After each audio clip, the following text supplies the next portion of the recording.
Bonjour chers fidèles internautes du magazine d'information générale Le Point Silésie. Merci d'être scotchés devant vos écrans pour nous suivre.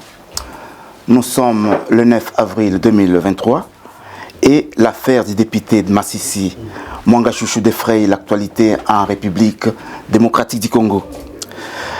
Arrêté le 1er mars 2023, après que les armes, les munitions et autres faits militaires ont été découverts dans sa concession minière, en sigle SMAB, c'est-à-dire Société minière Bouzissou, dans les Massissi. Un coffre-fort contenant plusieurs documents, dont les téléphones satellitaires. Alors la grande question qu'on se pose, qui a droit à avoir les téléphones satellitaires? C'est une question qui reste en suspense. Il est donc poursuivi en flagrance pour trahison, atteinte à la sûreté de l'État, détention illégale d'armes et munitions, association des malfaiteurs et participation à un groupe d'insurrection. Voilà la thématique principale que nous tenterons d'analyser au cours de cet entretien. Viendront ensuite d'autres sous-thèmes tels que l'union sacrée, c'est octroyer tout simplement sa charte, et la constitution du 28 février 2006, que moi j'appelle une constitution des belligérants, parce que la situation n'est plus la même lors de la promulgation de cette constitution.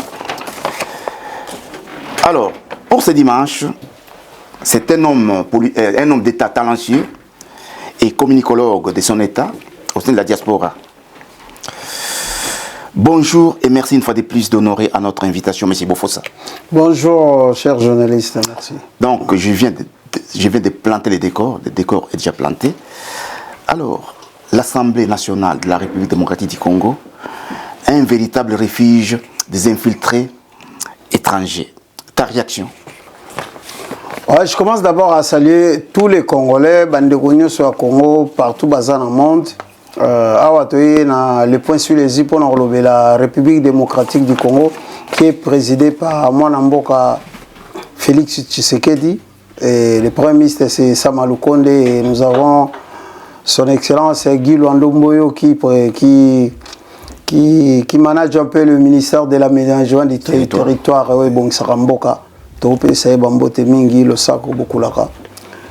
Donc, Makambu Oyo entamé awa yango to loba pe na mwa lingala pona bana baimboka nyoso bakongoma nyoso bayebake tango to bandai ko lobake mboka na biso ezali infiltré ti na sommet de l'état, peut-être batuso ando comprendre parlement ezali institution munene oyo ba peuple congolais batindaki bandeko na biso bakende ko sa musala kuna nzoka bato bazali infiltré na Congo banda la nuit des temps bakendane kovanda kuna pona basala ba opération na bango ya ko affaiblir Congo. Voilà.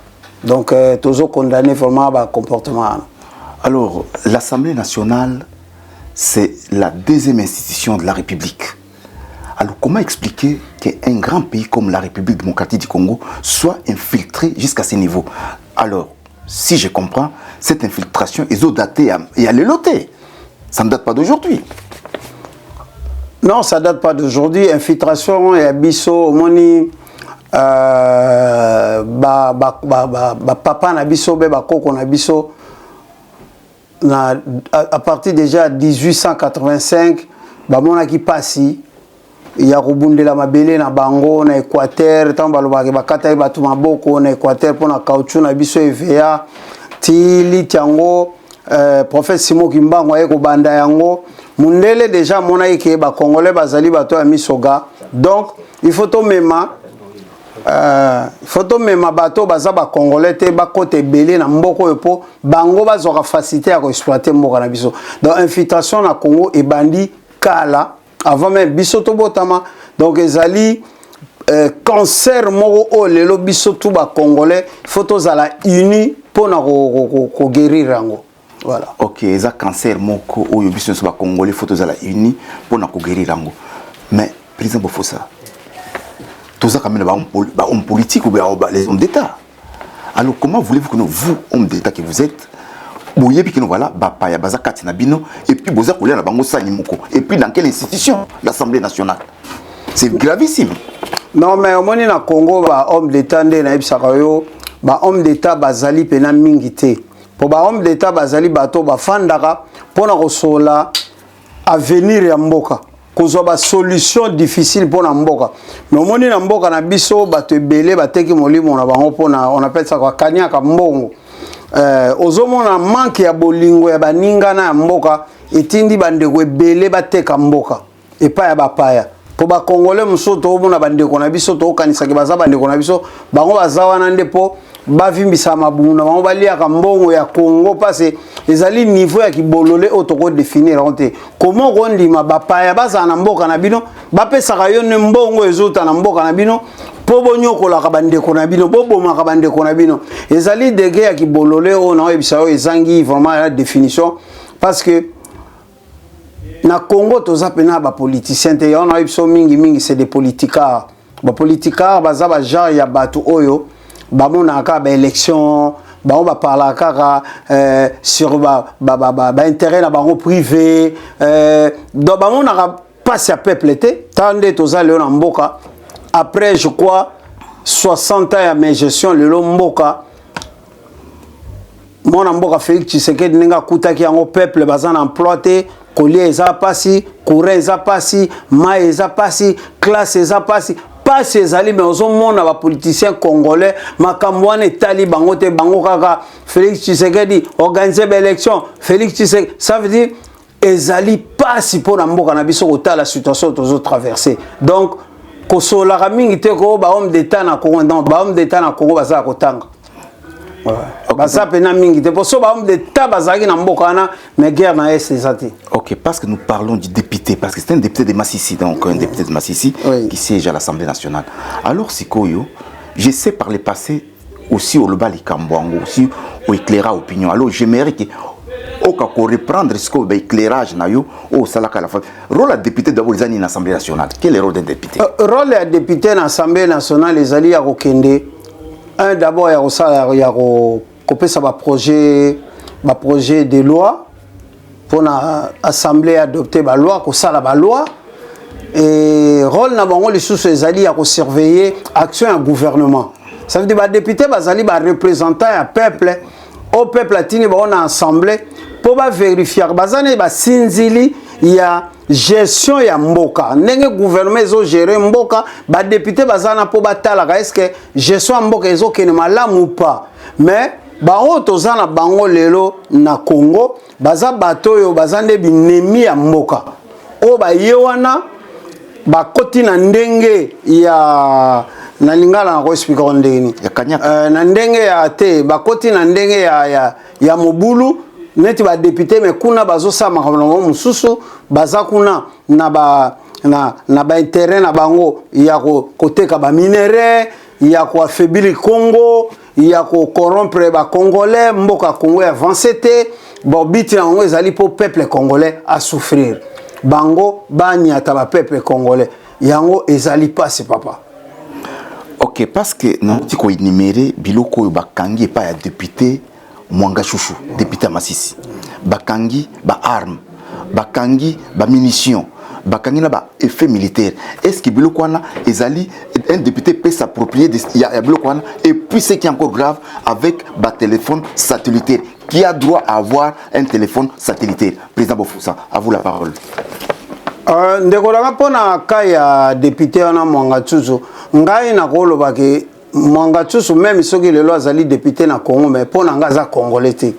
Mais congolais ya solo akoki kosimbaka minduki te en tant que député asimbaka minduki atondisa minduki na ndako na ye atonda na ba téléphone satellitaire na ndako na ye pona ko œuvrer contre république na ye. Parce que bato nyonso bazo bundisa Congo pona nga baza ba congolais te. Mais a comme député ndengini. Kasi ya tozo sola makambo ya infiltration oyo. Ça veut dire infiltration na lebisa ki ona ba émission bandi koleka. Bato bako infiltrer bino ka so balingi ba affaiblir bino.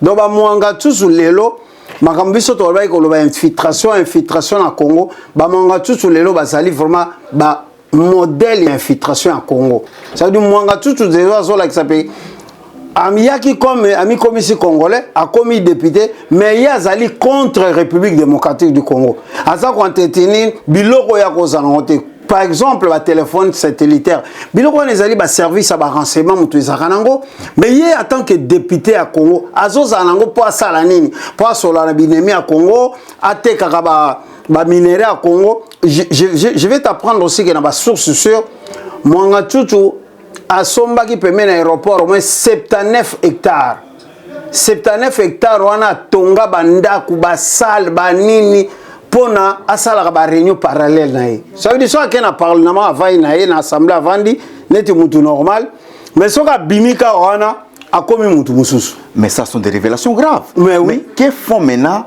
ou bien que font parce que le service que font les services de renseignement et de sécurité en sécurité. Mais ba service à renseignement à Congo nyo sonde na ebisaka yo ke ezali infiltré parce que bande ko na biso le roi ba Remo Chibanda baza ba groupe belé bakende ko signer ba accord na 2012 comme quoi ba service à renseignement à Rwanda kota na Congo armée à Rwanda kota na Congo et contrôler Congo. Ça veut dire Mwanga tout sala siko ba biloko wana tout en complicité avec ba service wana obiso na Congo to ndo kantsaki bazali ba tuna biso ya Congo nzoka bazali ba tuti o ba utaki na Rwanda bana Rwanda. Ça veut dire na Rwanda ba ye na Congo parce que tu sais na Congo toza na communauté nationale ka moko o eza constitué na 450 ethnies. Ouais. Mais la communauté ya bana Rwanda o ba yaki na 1959 ba ya na Congo mais biso ba congolais ba papa na biso ba mama biso ba koko na biso ba yambaki bango pour le coup la royaume tout se kufaki kuna na Rwanda ba yambaki bango na boboto na bondeko nyoso po tova na bango ensemble soki kimi ekoti kuna na Rwanda misusu bazonga mais bango ba yande ba bino communauté na bango ya bana Rwanda il faut enyata ba congolais nyoso bango nde ba diriger Congo bango nde ba liaka mbongo wa Congo biso ba congolais to comme un esclave. Voilà lelo Mwanga Tutu moeto lo ba makambo mingi ezalité mais na ko biso ka ke président de la République na biso ndeko Félix Antoine Tshisekedi azali na ba information ko lekanga na yo président ya Assemblée nationale papa Mboso mona tango nyonso azobelela bobima na ba rébellion bobi ça veut dire bazalaki déjà na ba information même monsieur Bahati président ya Sénat de azana bazana ba information sur makambo nyonso ezosama na Congo o batu nyonso o tozomona bango na Assemblée nationale na Sénat na gouvernement o bazali contre République. Mais nazol ba toujours que avec moi na mboka Félix Tshisekedi bato wana tout mamba osa leo na Congo comme nango suicidaire il faut batika pour peuple ça telemi peuple azana mo continent Félix Tshisekedi pona Congo kende de l'avant bao bazali ba ennemi à Congo babima Congo bazonga na bamboka na bango voilà eloko ngana ko conseiller bango yango wana. Ok, alors d'après toi, pourquoi les services de renseignement de sécurité basu tant moulaï bouilli pour bailler au main sur Mwanga Tutu, le député Mwanga Tutu? Pourquoi ça a pris trop de temps? Bon, au moment où il y a un koloba, ceux qui ont un service de renseignement ou bien besoin armée oyo déjà ils allaient infiltrer, ça veut dire besoin de travailler na batu oyo bazawa na pona ko affaiblir bino il faut bokena malembe ya omoni même biso bato to soutenir la président Fachi ezan ba jour musu bena to silika na benga ko to sola pourquoi président likambo il fallait ça maintenant moi président na biso azali na ba méthode na ye azo salela pona ko diriger Congo amoni que par rapport ya ba infiltration na makambo il faut bakena na malembe na malembe bazwa ba preuve pour ba information bazwa yango mais ce qu'il faut pena bokanga mutu en flagrant délit ndenge moi bakangi Mwanga Tutu ke ba ye na ndaku na ye bakuti ba biloko wana nyoso ba minduki ba coffre parce que lelo congolais nyoso pas na besoin yeba na ba coffre fort wana ya Mwanga Tutu po ezaki moko te ezaki peda minene ezako mami mine ube mitano o bakende ba fongola congolais nyoso alinga yeba 1300 dossiers au Mwanga Tutu azanango eza ya nini tozozela po biso toza bato toza ba robot communicateur biso tozozela à travers Patrick Mouya ya ministre biso ya communication gouvernement je crois écouter biso au courant mais on a informé déjà que ba service ya biso en heure ba PCDA ba délai que au moins ba travailler ba dossier on a moins pendant 4 à 5 mois pour ba vraiment makambu nini au Mwanga Tutu azali nango epanaye voilà. Ok, alors voilà une question qui me vient en esprit. Mwanga Tutu est un député, oui. Est un député national. Oui. Il est civil. Oui. Mais pourquoi Baké ko faire juger na cours militaire au lait ba même na ba cours normal. Mais parce que moni makambo tout etali minduki. Ce que vous allez civil, vous allez siko souvent parce que mon tout c'est un député national, ça veut dire moto azali na ba institut mboka. Mais tant ba sali ba enquête ba soupçonner ba couter na biloko etalami minduki ba armement ba biloko na tout ba téléphone satellitaire biloko na ezali ba civil te ba ko traiter ngo ezali défense ya mboka mutu fait etala makambo wana ya omoni armée c'est une justice militaire mutu et s'occuper na dossier on peut continuer à s'occuper na dossier wana voilà. OK, d'après toi en parce que sécurité ya mboka isa touché na makambo wana voilà. OK, d'après toi en tant qu'homme d'état sentence n'est pas réservée dans mon tout. Bon, c'est-à-dire voilà. être naître humain, sentence n'est pas cookie. Mais je crois que ngata on a que justice militaire mtezana dossier na ngapena na CPLA parce que au moni na domaine ya ba militaire ba blague pende za la raté. Ce qui dossier na ngaki o ezana katemeri na on justice boy na boy ya ba civil.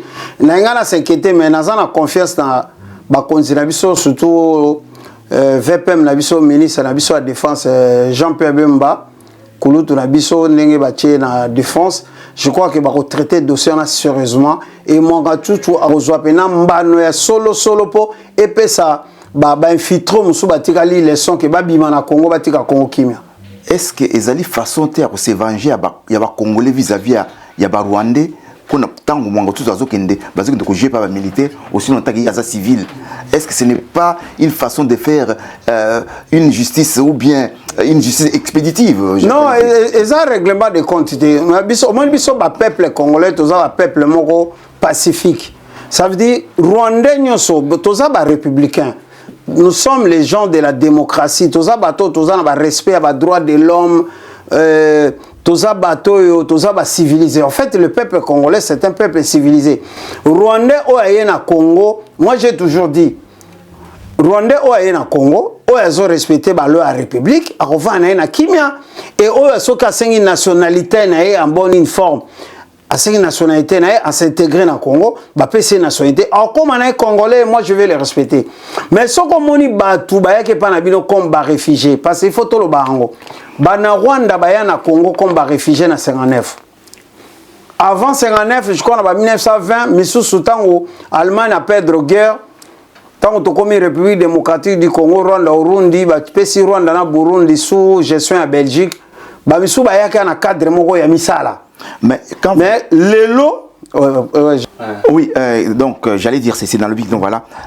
Donc exactement voilà que nous voilà. En 1900, qui dit la constitution de la République démocratique du Congo concernant Babitan Naï. C'est en 1960 nous voilà Congolais ne soit Boutami, toute personne née c'est les seuls Congolais après avant 1960 et Congolais. Dès que en 1959, Congo, automatiquement, la nationalité congolaise. Non, mais il n'y avait pas de problème. Il n'y avait pas de problème. Le problème, il y a la nationalité, ça rapproché. Tu peux venir dans un pays, au Vandiwana, on parle d'intégration, sans s'intégrer. Au moins, vivre le roi Batouana dans tous les pays du monde, au sein de la nationalité. Tu vas au Gabon, tu vas aux États-Unis. Si on est intégré au vivre le roi Batouana, il n'y a pas de problème. Mais si on touche sécurité à Mboka ya Batou, il y a comme Simbela Mboka na Minduki.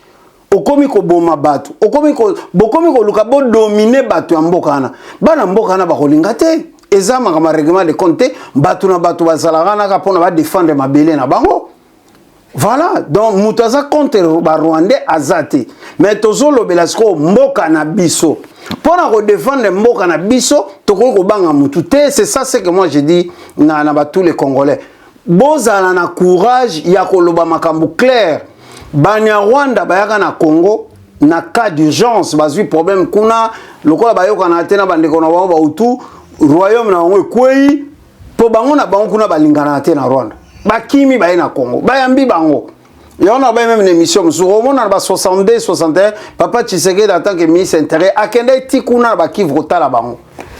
Toyamba bango, au commissaire réfugié aidé bango, bango ba réfugié na Congo. Mais le lo bango lo bateke bango communauté na bango, il faut dominer na Congo, bango il faut ba terre. Non.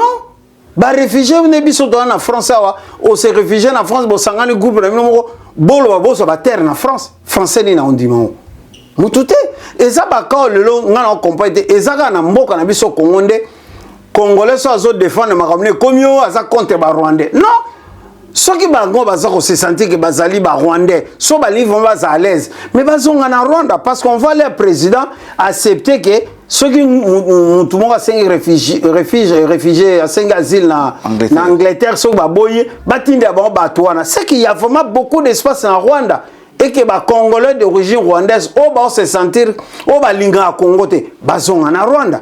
Pourquoi ça pose un problème? Moi je comprends pas.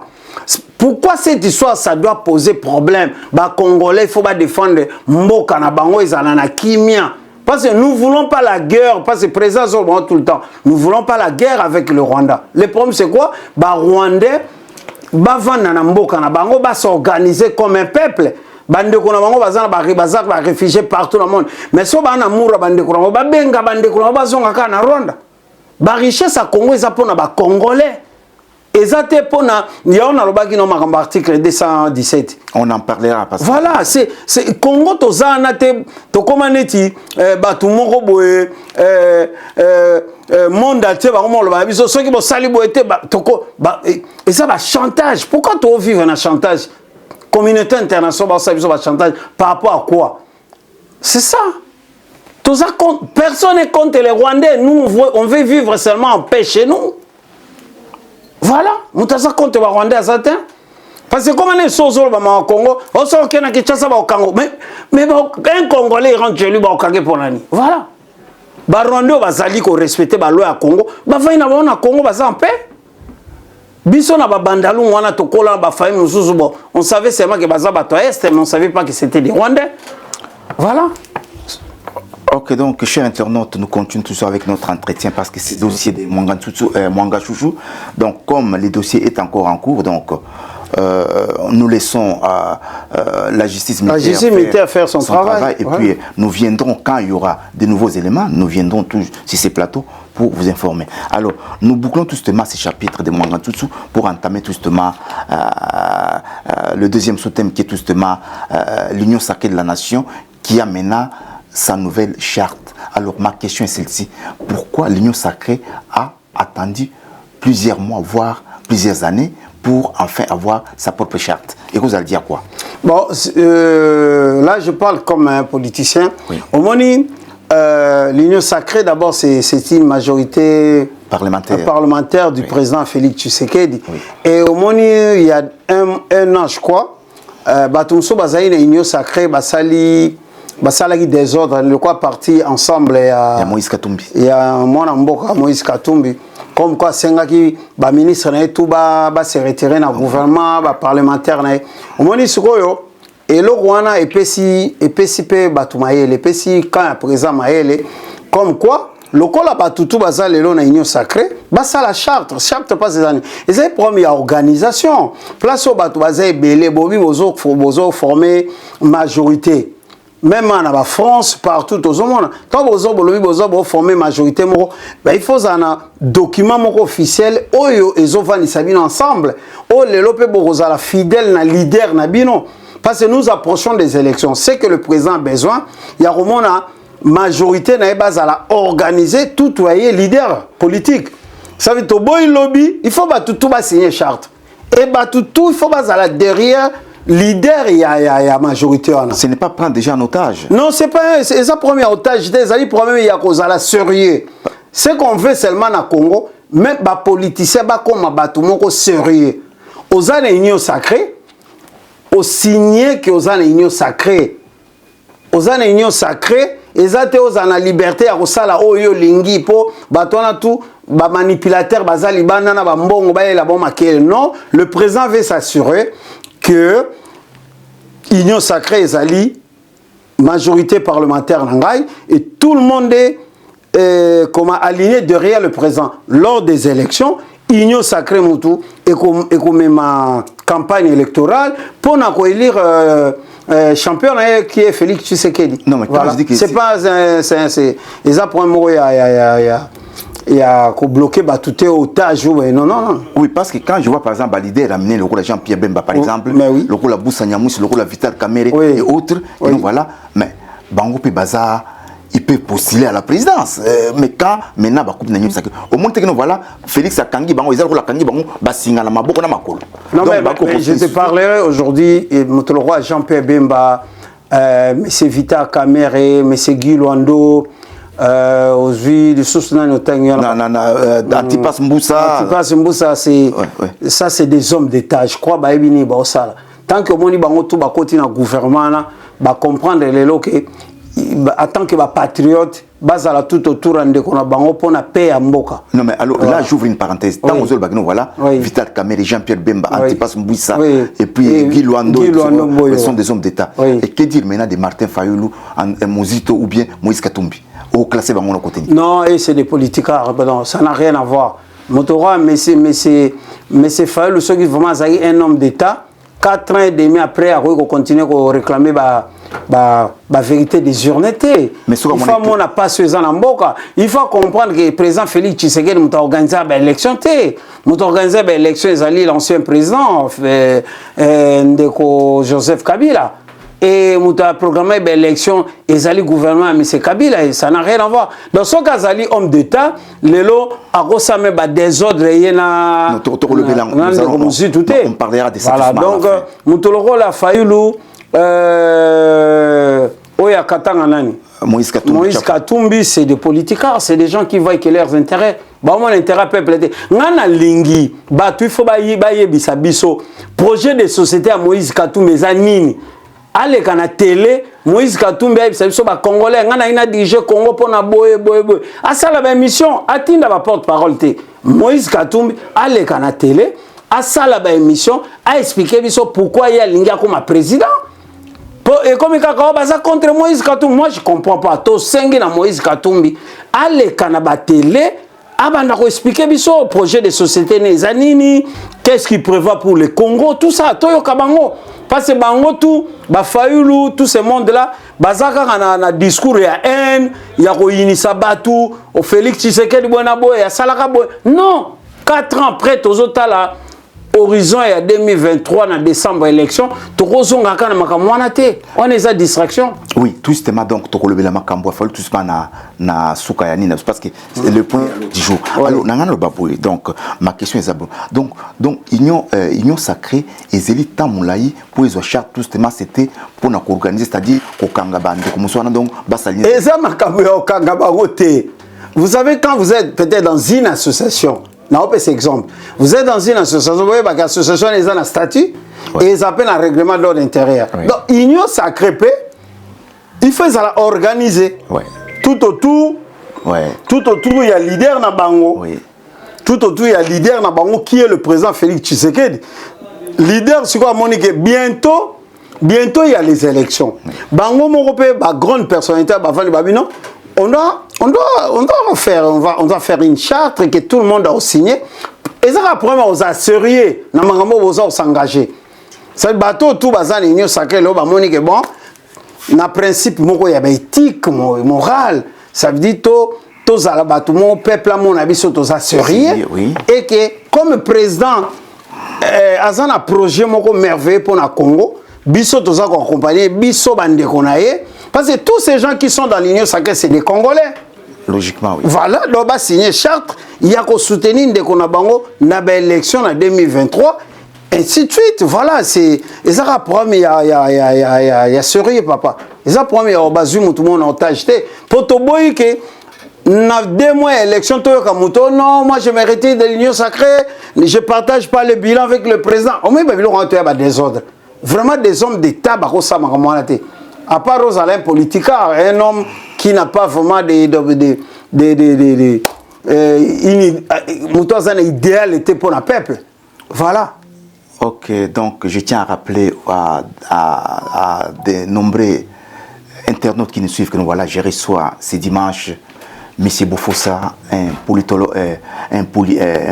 homme d'État et communicologue de son État. Alors, M. Bofossa, nous allons maintenant, nous acheminons lentement et sérieusement vers la fin de notre entretien. Nous voulons parler de la Constitution. Donc, cette Constitution que moi, j'appelle une constitution de belligérants qui a été élaborée en Afrique du Sud. Mais tant que la constitution wana période wana la situation wana et la situation de on mais pourquoi les gens attendent, pourquoi les députés attendent pour réviser la constitution, pour changer la constitution carrément, parce que la constitution oyo en 2006 oyo ils ont s'adapter ce qu'on a la réalité à la sécurité. Non mais justement nous sommes d'accord na yo moni constitution tozana ngo lelo na j'arrêtais pas de dire que la constitution moko eza lisusu na conformité na ba réalité actuelle ya Congo te. Justement. Preuve en est seulement moni président de la République déjà le bagi bana Congo nyoso o bakena na étranger o bazana bazo ba nationalité étrangère bazora sous visa na libanda te. Bazora visa à l'entrée. Donc président de la République a biso déjà. Le là par exemple l'article 10 bazolo ba que la nationalité congolaise est inexclusive.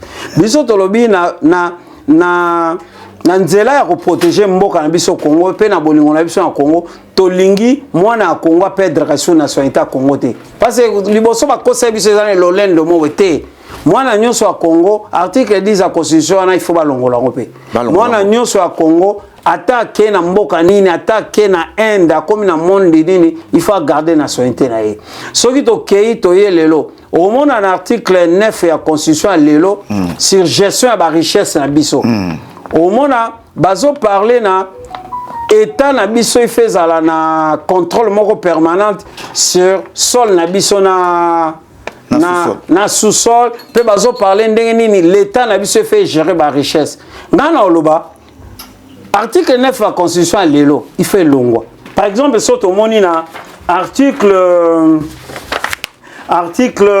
11 de la constitution ya 1974. Au moni article 9 de la constitution biso lelo et bébi kaka po ba belligérant na ba étranger na santité ezali désordre ba ko ba français belé à lokuta.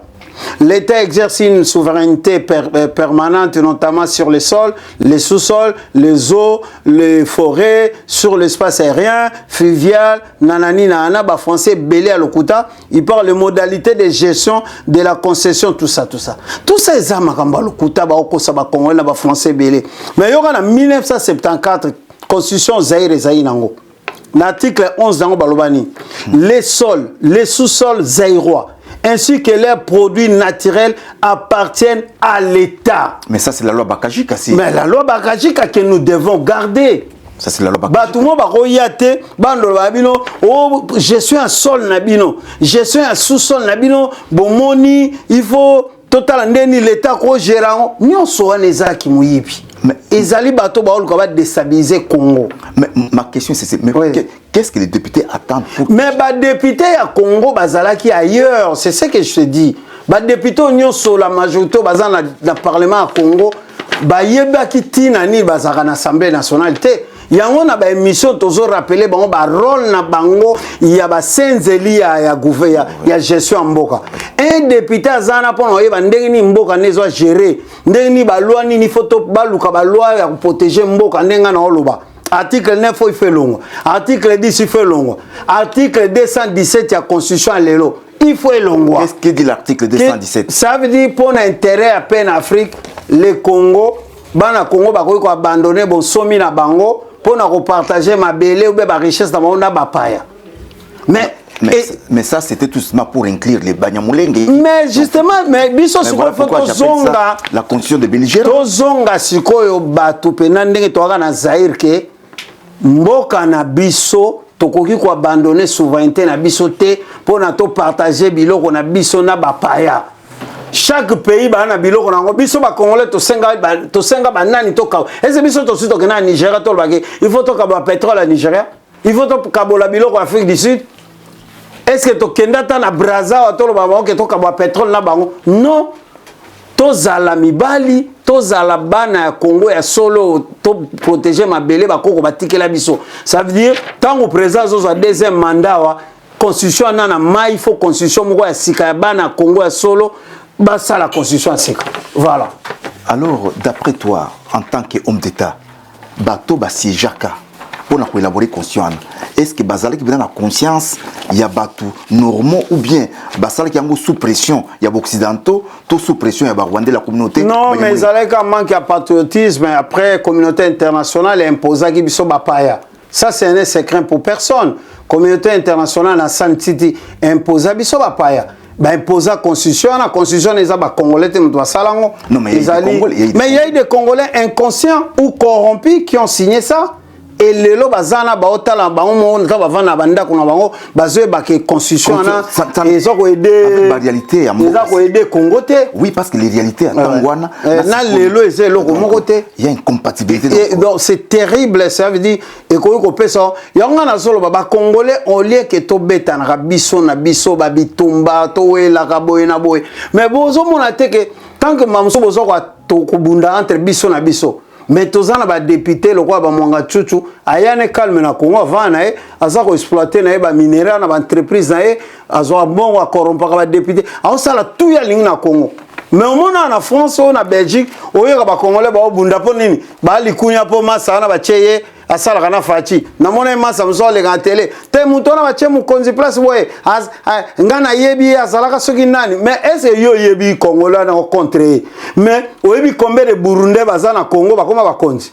Oyebi combien de Rwandais baza na mboka na ba koma ba konzi. Oyebi combien de Ougandais ba na Congo ba koma ba konzi. Omona toza batu moko esprit ezaka muke. Congolais azo inaka Congolais ndeko no ya yebi. Mais bato ya yebi te batondi la Congo ba lia mbo ba sakana ngo. Mais omona ke bato na tout baza na distraction. Baza ko dénoncer. Oh moni, Jean-Maël Lukula siona et ça ba haine. Jean-Maël Lukula c'est des modèles de récits dans mboka na biso. Ba Argentine ngobila.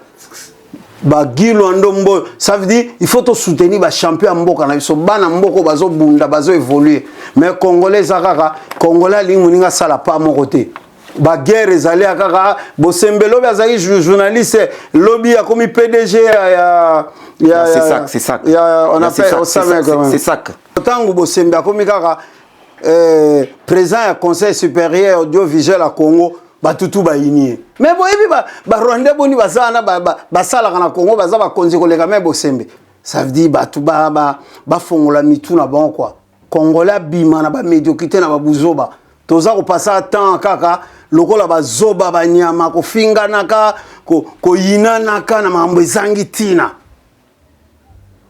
ozoma biso o garer voiture au Québec ba tcha moto ba tumbia moto. Moi je parle de mon pays RDC na lobela mamba Congo parce que je vais être acteur na makamambo kananga na lingina na zalo service à peuple na senga mutumbo monté. Aujourd'hui, on a un président qui est notre frère, qui nous ressemble, que nous devons soutenir pour notre lingi parce que to la na Tongo Mwanga Tuso ba bomi président biso Mwanga Tuso comme président na Congo. Tous ces gens là bazo yina biso bazo tozo yina na tonto suka. C'est ce que moi je dis. Nous devons soutenir Félix Tshisekedi. L'habitant Ozambo Konte, Ndeko Edino, Ben, Onani, Congolais Moussou, Akoma présent, Tobong Samboka. Voilà la vision. Ok, donc avant que nous puissions passer au dernier thème, j'aimerais à ce que tu puisses faire dire un dernier mot concernant la Constitution et puis on passe à la dernière thématique. Dans la Constitution, Mboka Biso, Moni Biso, tout soutenir président Fachi, le roi maman Francis Meta, maman Nabiso, Gisèle et Djicha, Biso tout ça là marche marche de soutien, tout linga Congo que liboso ça veut dire tant au prétozo senga souhait Nabiso ezali tant au président zo deuxième mandat vraiment va changer constitution, ça la constitution sikapo na 5e république. Pour vraiment répondre à nos besoins à Banamboka. Ils un intérêt à Congo. Makama belligérant, il faut ici là na Congo. Congo il faut tous attendre maintenant, il y a komitala entre biso na biso toloba. Lobby kozandeni na Congo. Il faut tout banotala makambo ya Congo dans 20 ans, Congo dans 30 ans, bana biso to ba kola bazandeni. C'est ça bato solo au balimbo kana bango. Faut tout bando préparer à venir. À venir on a malobate au biso to monaka, bana biso to waki bana mike to ten classe to ko mikolo. oh l'avenir du Congo c'est la jeunesse on to kola to coûter le côté donc biso na ba leader à lelo to meka ko salela Congo pour na lobby voilà. Ok, donc nous passons maintenant à la dernière thématique qui est tout justement le conflit entre Adolphe Muzito et Martin Fayulu Nakati Alamuka. Parce que c'est une question qui m'a été posée par Francine Meta et Gisèle Edidia. Donc, voilà. Tout une balbi boui.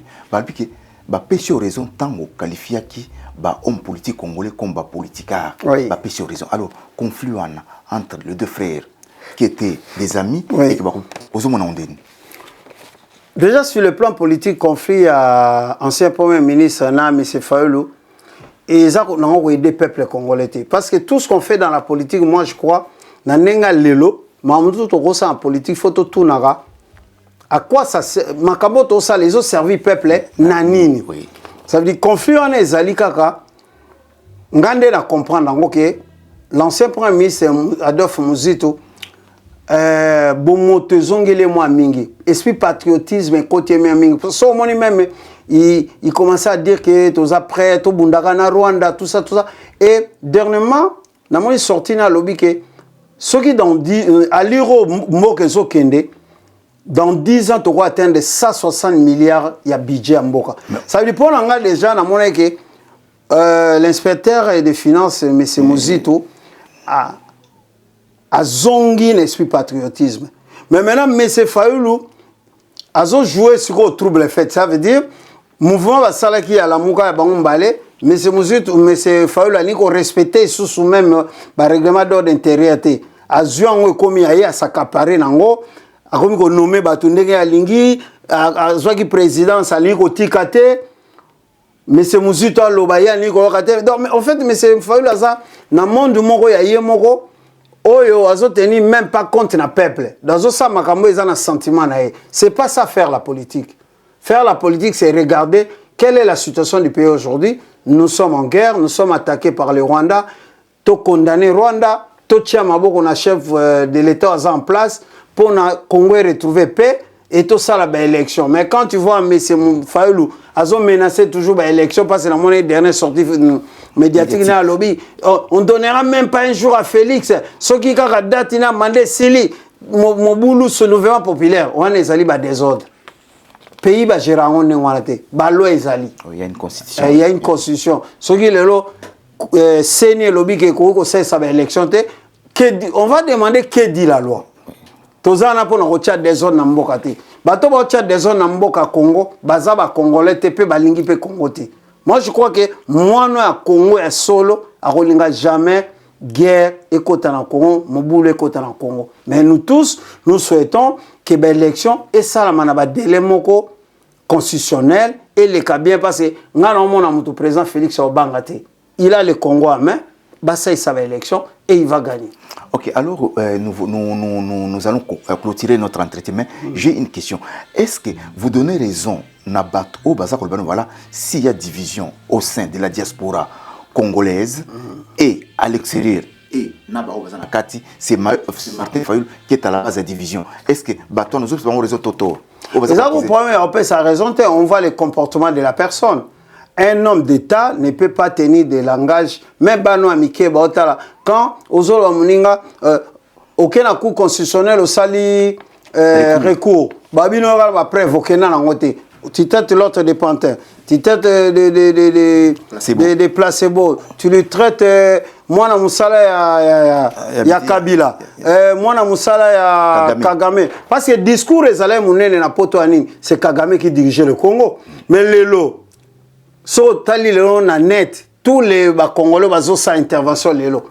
Discours ane bunga ba robot communicant na tout bandolo bake. Non, c'est Kagame qui dirige le Congo, Kagame boyena boye, Félix Azel l'autre côté. Mais lelo bazo mona lelo pena que Kagame mutu sala et passe, même Félix au bando traité ya mona musala, mais lelo même Félix a la savoir que c'est lui le président du Congo.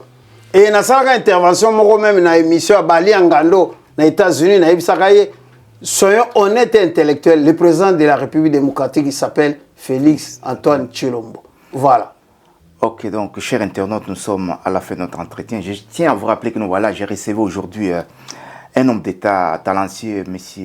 Bofosa, communicologue de son État, qui m'a tenu compagnie dans cet entretien. Alors, avant de finir, n'a pas ce dernier mot avant de clôturer l'entretien. Un dernier mot.